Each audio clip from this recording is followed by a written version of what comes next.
Hello, everyone. My name is Jonathan Glennie. I'm a writer and general thinker on international cooperation. My latest book's called Future of Aid, Global Public Investment. Hi, I'm Hassan Damlouji. I'm the author of The Responsible Globalist, What Citizens of the World Can Learn from Nationalism.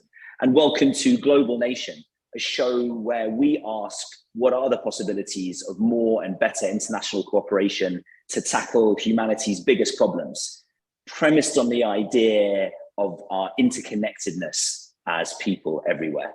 We've got an amazing show. It's about the Conference of the Parties, COP26. It's the big international climate change negotiation meeting that's taking place in Glasgow very soon. And we've got two of the most influential and interesting speakers you can imagine. Saleemul Huq, who's the director of the International Centre for Climate Change and Development in Bangladesh, mega influential on all of this. And then Ismahane Elouafi, who is the chief scientist at the Food and Agriculture Organization of the UN. They're really fascinating, and we had a great discussion. And they didn't hold back. We asked them not to hold back, and there were a few blows traded, which was exactly what we wanted to happen. And so we really hope you'll enjoy this. We cover climate finance and that kind of big $100 billion silver ball, as Saleem described it. We look at the role of the private sector a little bit. We look at this kind of relationship between the North and the South. And then the big question that we're always asking is, what would it take for people everywhere to feel more that we're in it together? Because without that, we're firmly of the view that we'll never solve these problems. Yeah, and I felt that is basically how the conversation ended, with a kind of a reaffirmation of our instinct, which is that until you have movement on the idea of being a citizen of the planet rather than a citizen just of one country on the planet, it's hard to see how we make progress on climate and anything else, let's face it. So I hope you enjoy the episode. Remember, like, follow, share.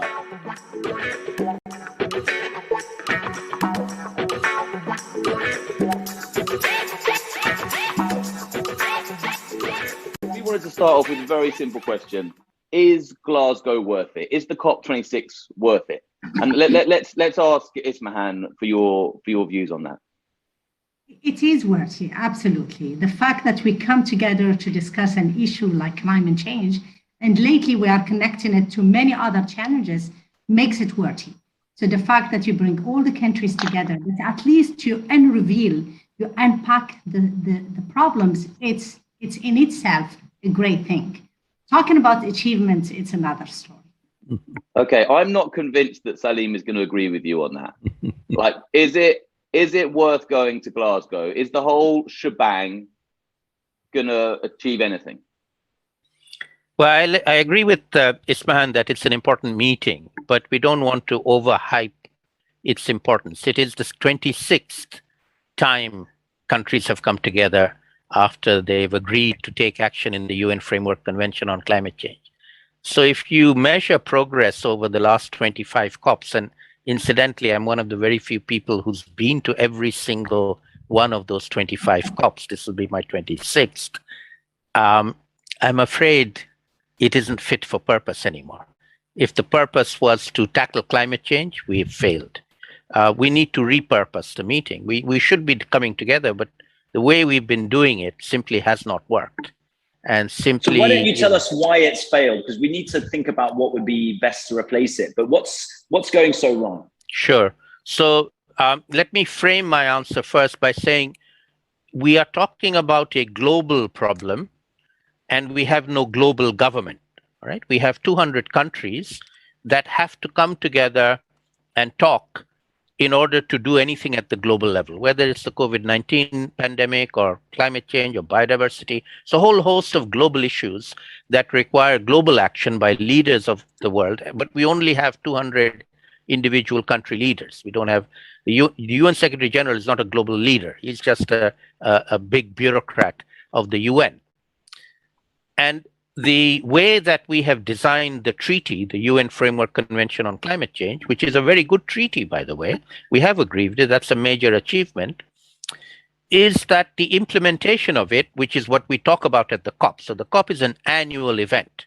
All right. It's not a new big summit. That's one of the fallacies of this. It's not even a summit, by the way. A summit is the creation of the host government. Boris Johnson is inviting heads of government to come for a photo opportunity with him on the first day of the COP. They're not coming to negotiate. The negotiations will happen after they leave, after they've had their photo with Boris. Okay, so whether they come or not doesn't make any difference. Putin's not coming. The Russians will be there. They'll be negotiating for the whole 2 weeks. So, a lot of journalists are saying, Putin's not coming. What's going to happen? Doesn't give a damn. It doesn't make no difference whatsoever. So again, it's about optics versus reality, and optics overwhelms reality in the public mind, and particularly in the media coverage. The reality is very much sobering. The reality is we have not stopped climate change. It is happening. Ismahane, can I ask you just to comment on that? I mean, the closest we have to a global government is the UN. It's not a global government. It's the closest thing we have. How much do you agree with what Saleem is saying in terms of his framing of the problem? I agree with Saleem. I mean, when we look at the outcomes, at the achievement, they're very little. I mean, a few years ago in 2018, we were talking about 1.5 degrees, and now we're talking about 2.7 or beyond. So it's when you look at how much we have done, it's really very little. When we look at poverty, for example, and malnutrition, a few years ago in 2015, we put the SDGs in place for 2030. And just between 2019 and 2020, we had 161 million more people that are hungry. So just between these 2 years. So how come we have to really end hunger and malnutrition, whereas we are adding every year more? And climate change, it's impeding agriculture because of the mega changes that we are seeing around, be it temperature, be it sea rise, be it water scarcity, many issues. So it's really, when you look at outcomes, we should be really very sad about how far we went. So what do you think we can get from the Glasgow meeting? Is there anything that you think the world will be better off in 2 weeks' time than it is today? It's the willing. If the willing of the government, particularly government that are emitting a lot and put very, very realistic but strict targets, yes, we can do it. But as Saleem said, it's mostly a show more than anything else. Whereas what we need is action, particularly this year post-COVID-19. So we have seen really disasters. But on the other side of the coin, as you were saying at the beginning, Hassan, we saw also that we are interconnected. So one virus could go around without any passport. He doesn't need a visa. The spreading is very quick.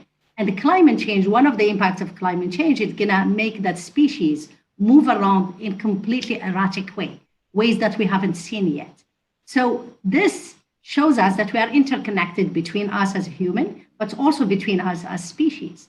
So I think it's about time to wake up and really make commitment.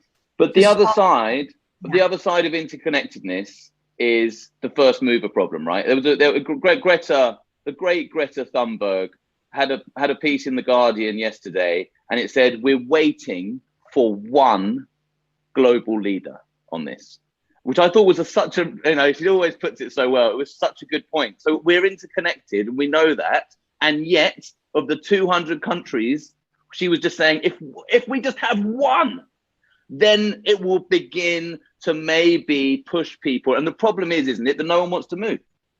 Like, Can I put out a counter argument here, which says, look, countries have set net zero targets. In the last couple of days, in the lead up to COP, Saudi Arabia and Australia, two huge emitters in their own ways, have set out a path to net zero. So I suppose the question is that not leadership? Was the first mover there not enabling the rest in exactly the way you suggested, Jonathan? Is there not value to all of those commitments? And would they have happened without COP? Yeah, that's the question. Maybe can I jump in on this? So two answers to the two separate questions. One is what to expect of COP and who are the leaders. And I will challenge the framing of both questions. Firstly, expectations of COP are expectations of the countries, governments, and their leaders will come up with something significant in terms of actions. As Ismahane said, there's another fallacy, by the way, that there's a Glasgow agreement to be had. There's no Glasgow agreement. Glasgow is where we review progress on the Paris Agreement. The Paris Agreement was made in COP21 6 years ago in Paris. We agreed we will keep temperature below 1.5 degrees, and then the rich countries said they'd give the poor countries $100 billion every year from 2020. But we'll come on to that. Exactly. Joe. But the point is, Glasgow is taking stock of, are we making progress? It's all about delivery now.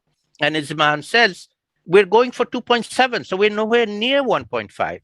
So Glasgow, there's no new agreement. It's just how much faster are you going to be able to deliver the promise you made 6 years ago? That's the only question that governments have to answer in Glasgow.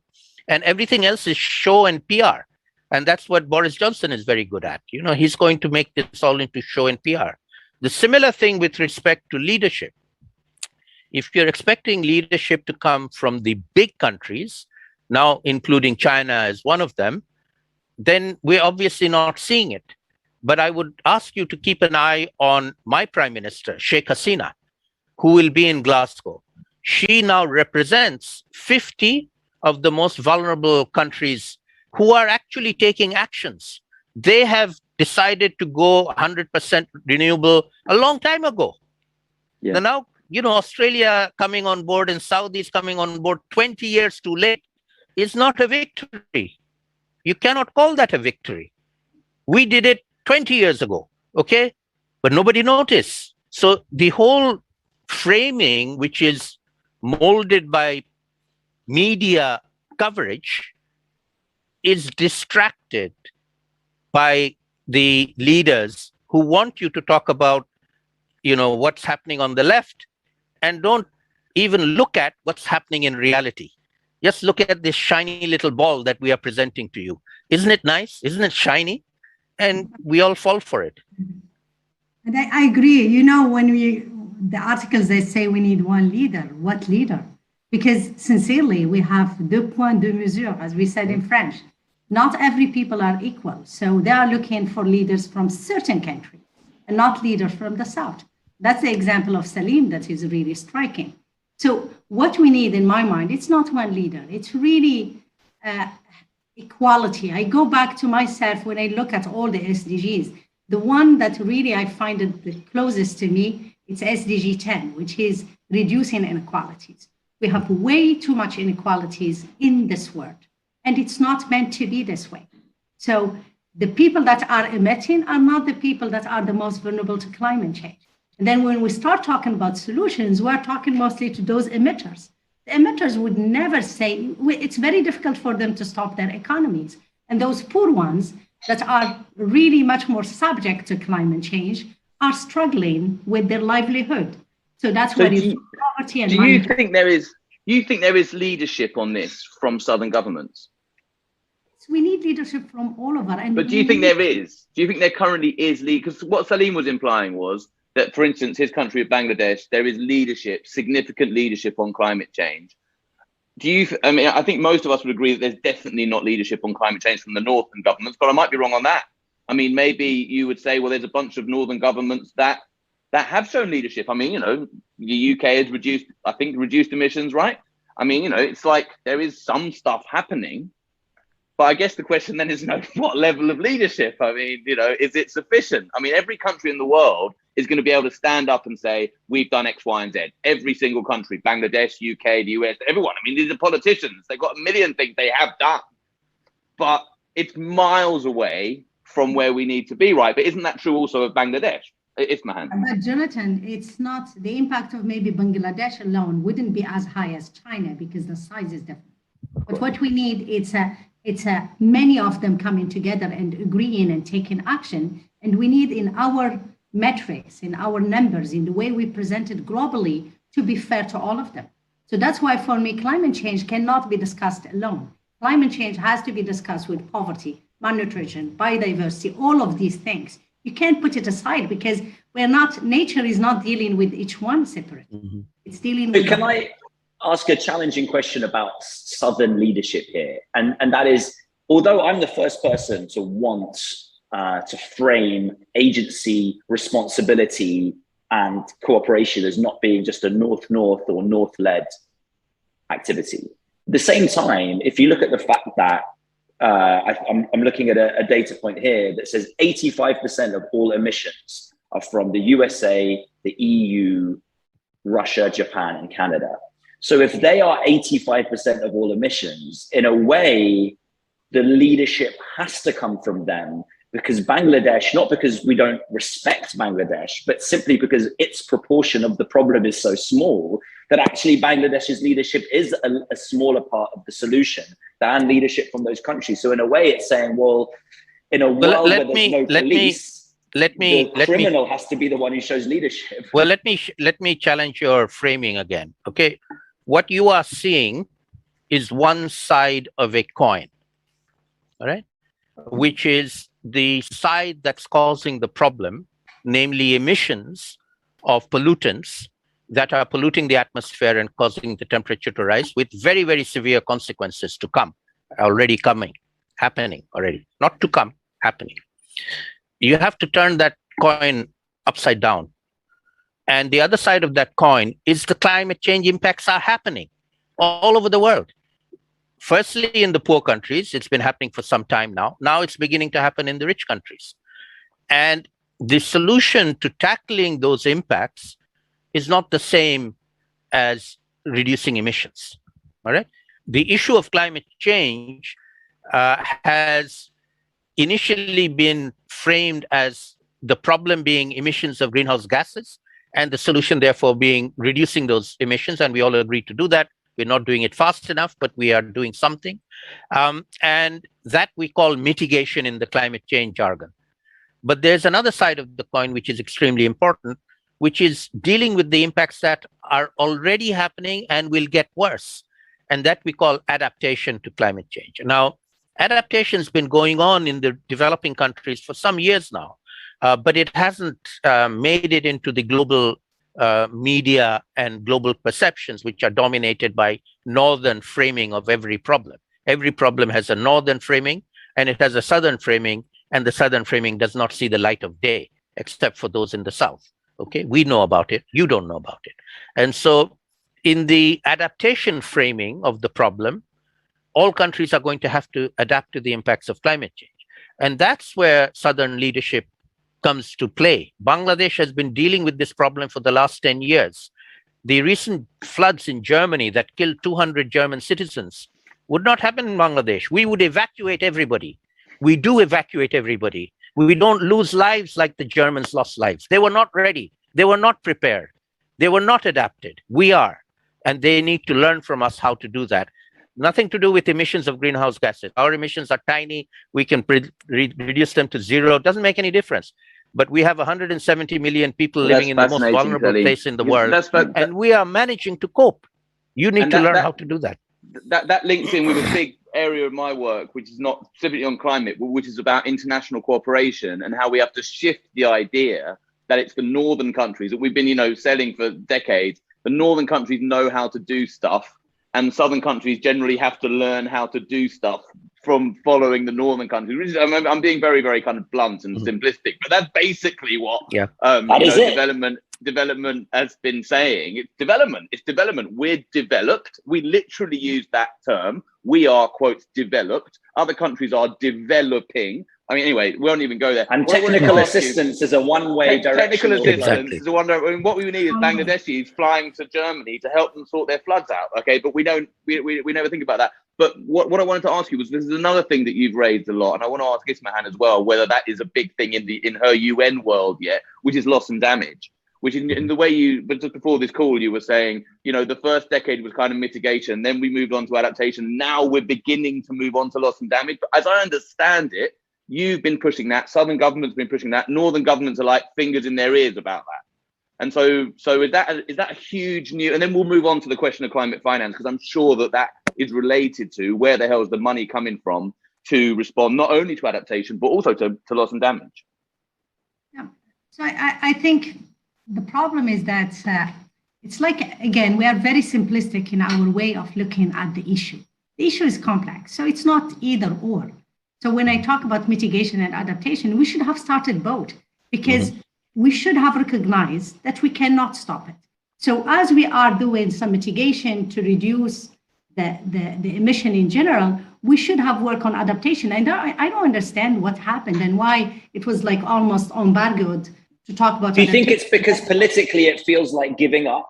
That if you come out and say, we're just going to adapt to it, then that doesn't play well with a public that is not yet accepting the fact that this is happening. It's Hassan, it's the unilateralism we are seeing in every issue.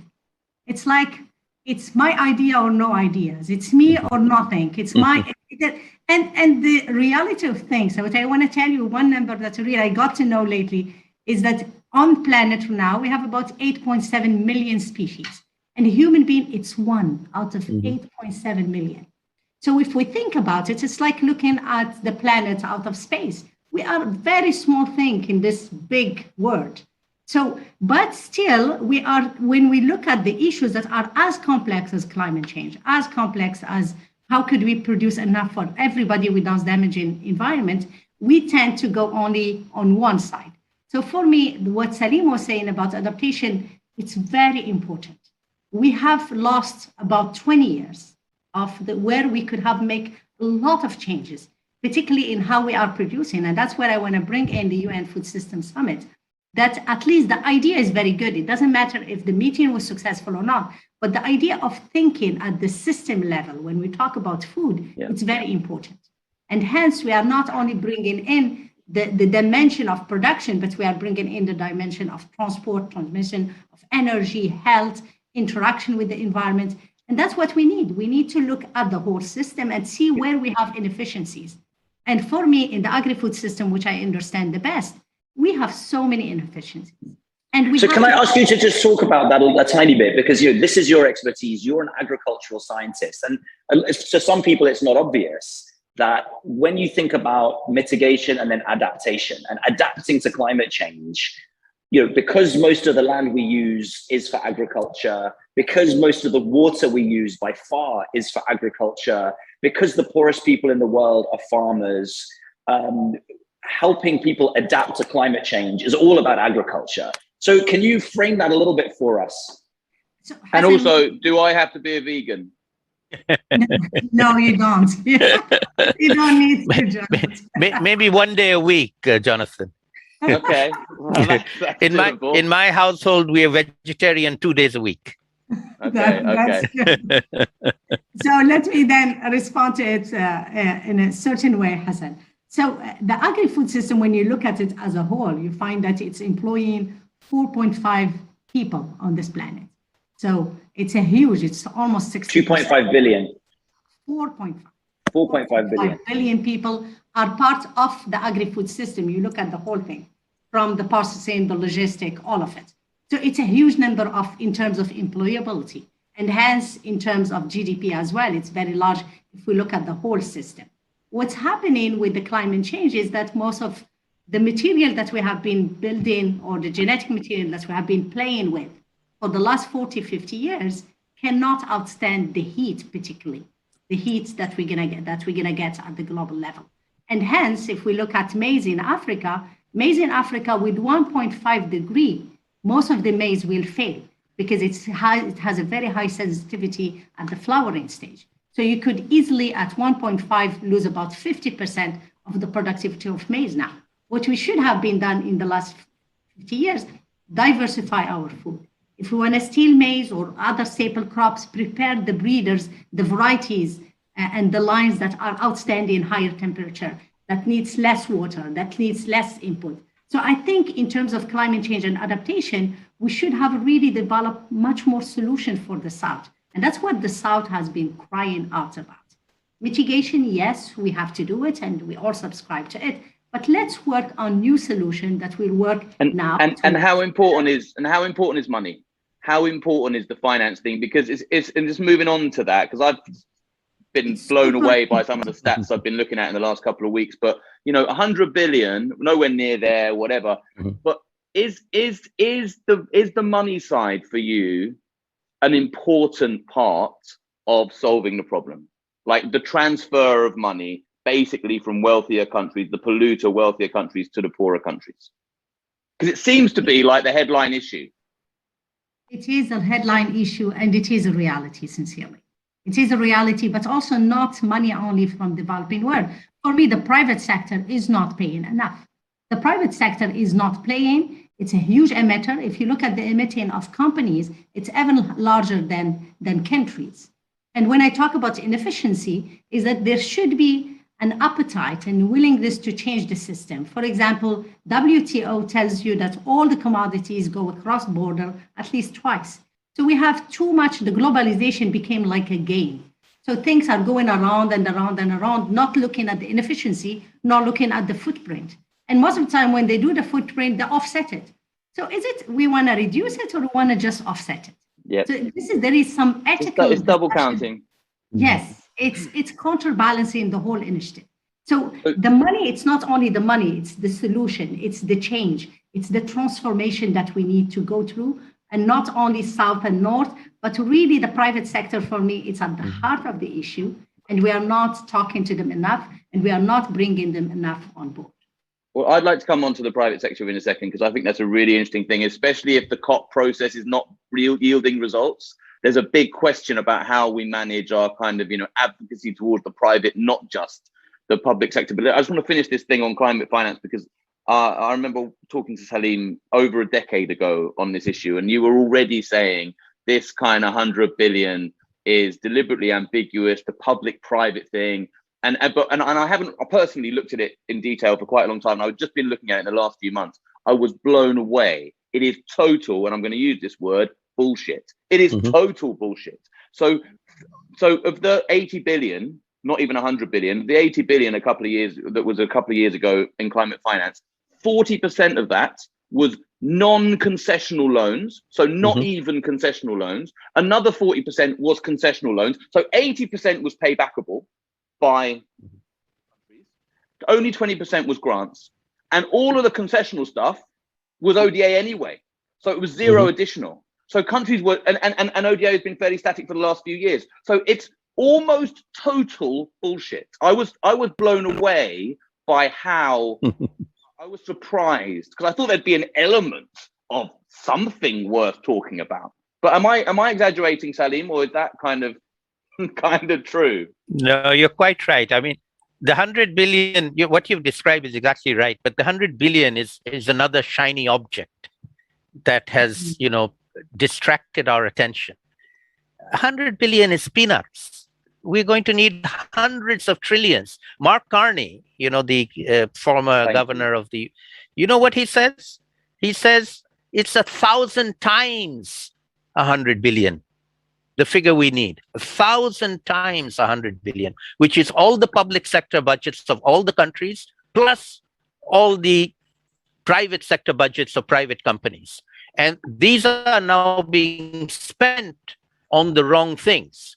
So the fossil fuel industry gets more than $100 billion in subsidies from the public sector in many, many different countries. They are paying to pollute. They're paying the polluters to pollute more.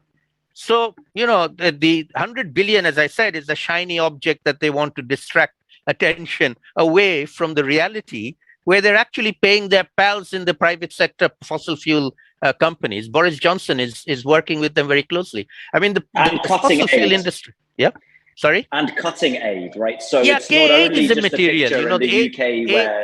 Aid is absolutely the wrong issue to focus on. It's so trivial in the larger scheme of things that it does not even worth mentioning or talking about. It's useful for a few NGOs who get their money from aid budgets, but it is not useful for anybody else on the planet.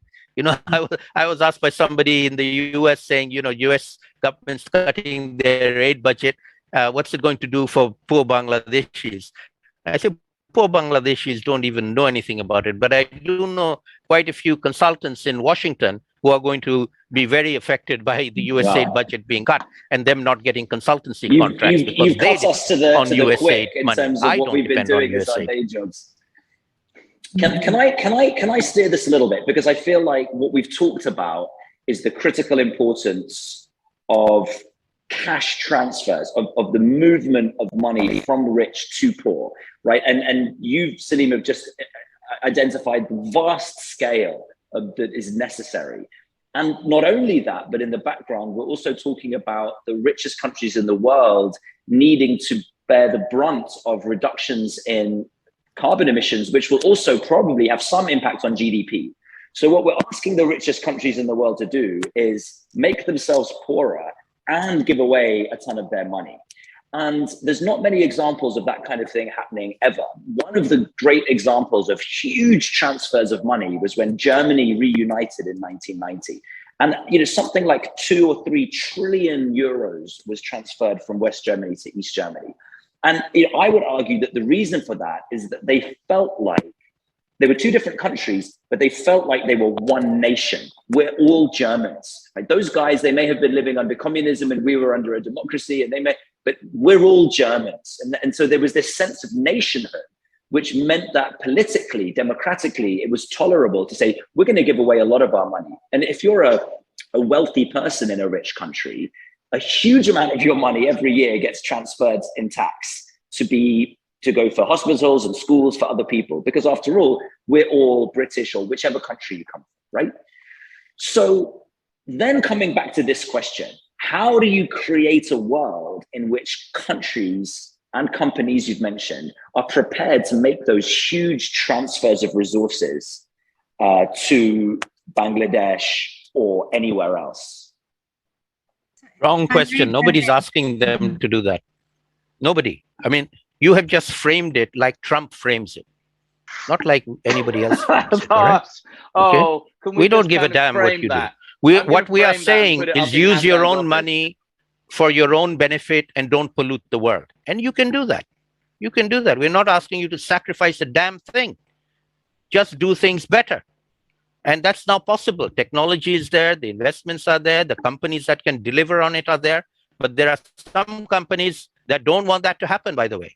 And those companies are fighting against us. They are buying politicians. I am very literally using that terminology. They have bought politicians. The Australian Prime Minister works for the coal industry. Australia is one of the most vulnerable continents to the whole climate change issue. Their people are extremely vulnerable. Australia is one of the pioneers and can be champions on renewable energy, both on solar as well as on wind. They should be doing this for their own people. And what does he do? He just takes orders from the coal industry, which is a dying industry. Okay, so you need to take that into account in framing these questions, because who's making you frame them the way you are framing them? You're framing them all wrong. Wrong questions. I'm not going to answer them. Well, he succeeded in provoking you, Saleem, which I think was his main intention. So, but Ismahane, do you agree that this is a win-win for rich countries? I think really what is needed is it's equal opportunities, it's equal treatment. Mm-hmm. When you, like Germany as a country, could loan money with a very low percentage, interest percentage, and the developing world pays 10 times more. Does that make sense? Who needs it the most? Do you think Germany needs money from a development bank more than Uganda or Morocco or any other country or Bangladesh? It doesn't make sense. And because our economic system is wrong. The economic system talks about a risk. The risk for Germany to pay it back is 0. So let's give them 1.5%. The risk for another country, it's much higher. So let them pay 12%. It doesn't make sense. So that's where it's not only in development or international development, it's the way our economics is made up. It's not helping the countries in the south. And for the north, if they have to pay, it's because they emit. It's not that they are giving charity, Hassan, at all. It's not charity. They have to take these responsibilities and they have to reduce their emission and they have to think about it really well, because they are not also only harming themselves, but harming the global planet as a whole. So I agree with you, and I didn't use the word charity. the transfers from West Germany to East Germany was not an act of charity. It is, how do we create a working nation? And there is this inequality. You used the word inequality at the beginning, which I really like, this idea that you can't treat climate change separate from inequality. If I and you are both Germans, then I feel I have some responsibility to make sure you don't starve or get burned by the sun. So although I appreciate your point, Saleem, that there's much more agency in each country, I still come back to your point, Saleem, at the beginning, where you said the problem is we're 200 countries with no world government. So actually, in the way you framed it, you also implied that it's not okay just for Australia to look after itself and Bangladesh to look after itself. That yes, of course, we all can look after ourselves and have agency, but there are mutual obligations that cross borders. And so I'm not sure that my framing was as different as you implied from how you've also framed it, which is to say, you've got to create an obligation on people to think beyond their own narrow political interests. If you look at the pandemic, Boris Johnson said, it's humanity against the virus. Tick.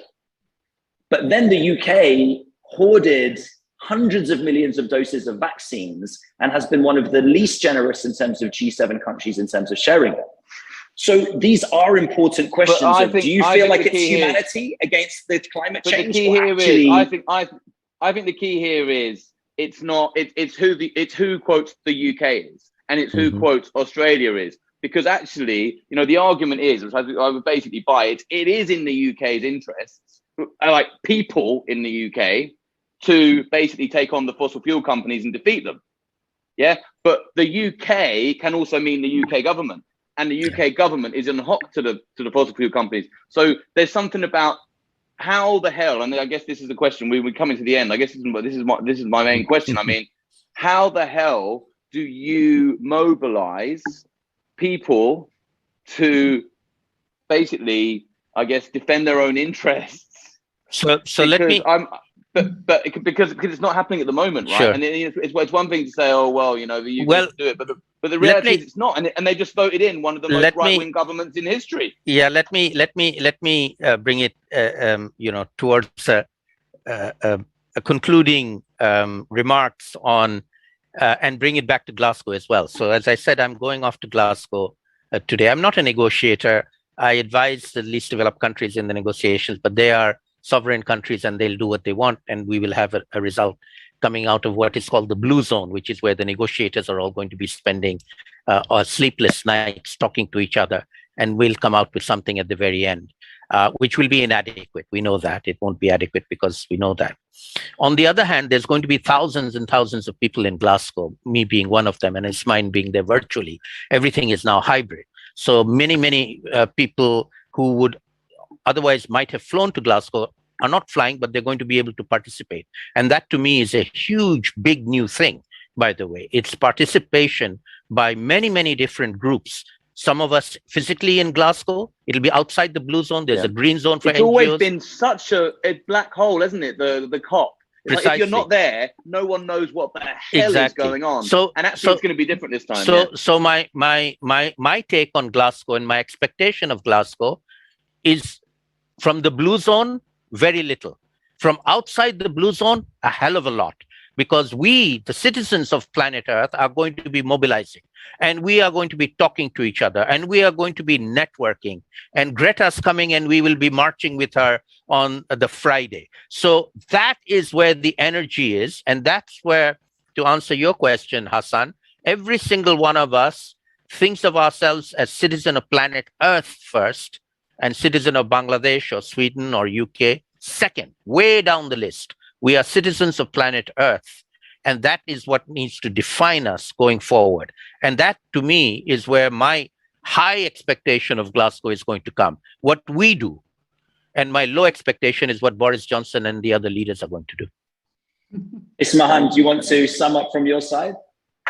That was fantastic today. Yeah, so 2 messages really. I love the idea of a global nation, of us all being the same. But really, I think we have, if we want to do it, we should take away dignity from people through all these pictures that we are giving them food, because by the end, it's their land, it's their natural resources. They were ripped off it. So I think dignity, it's a component of every human being, and we all deserve it. And us as a human being, we're responsible because we think, because we talk, because we plan to protect the rest of the other species. And my second message is really that there is a hope to do it. We need to do it. There is no other way around it. But we need really to look at, again, at inequalities. Could we reduce them? Because that's the bottom line of everything happening. We need to have one voice, one country, or one voice, one community, which is not the case. So we need to look at the equality side, and we need to maybe completely change our economic accounting system and the way we are doing international development at large, and treating countries and treating people, be it indigenous, women, youth, you name it. And there is potential in science and innovation and technology to produce more with less if we do it right. So there is a hope, and I hope really science will bring us some solutions that we need to scale up. So many of them never made it to a smallholder farmer in the South, and it is about time that they get access to that information and technology. Wow, what a great conversation. What did you think? I thought it was brilliant. Let me think what I thought. I thought, I knew that Saleem was really kind of impatient with how things are going. And I think it's so incredibly useful to have someone of his experience and his influence taking very radical positions. And there's another thing that Greta wrote in her article for The Guardian, which is just like, it's time for honesty. Like, there's literally no time for bullshit anymore. And I think that it's useful for people to just be really, really clear about what's happening and what's not happening. And I thought that was really useful. And then I thought, especially Ismahane, but also Saleem, just talking about, basically the fundamental point that we're trying to make, which is that it's hard to see how you make progress without developing the idea that we are citizens of planet Earth, that we are part of a global nation and all of that. I thought that came through, I think we could probably have, spent ages developing that idea, but it is ultimately the fundamental idea. I mean, I think the reason that I didn't want to switch to it until way too ambitious, or if it's actually the necessary step. The reason I didn't want to switch to it until the end is because I knew we just agree so furiously. And the mileage in that is limited, because I think what's interesting to me is that whilst when you present from a tabula rasa the idea that, hey, a global nation of mankind, people laugh. It's ludicrous to people. When you first frame the issue as climate change, and then you ask the question, it becomes obviously true, obviously necessary, obviously, the only way that we'll survive as a species. So climate change is this great frame for entirely flipping the script on what human cooperation should look like, can look like, must look like. And the data point in my book that really bore this out is that when you frame to people for things like climate change, and then you ask the question, should international bodies have enforcement powers on nation states? The majority of people in every single country say yes. Framed as climate change, international bodies should be able to tell my country what to do. Russians think that, Turks think that, Chinese think that, Australians think that, Filipinos think that. So climate change creates an incredibly globalist worldview as soon as you frame that as the issue. And then people forget about it and move on to other issues where they say, no, not on your Nelly, my country, or, not on your Nelly. No, we have to keep that in. Yeah.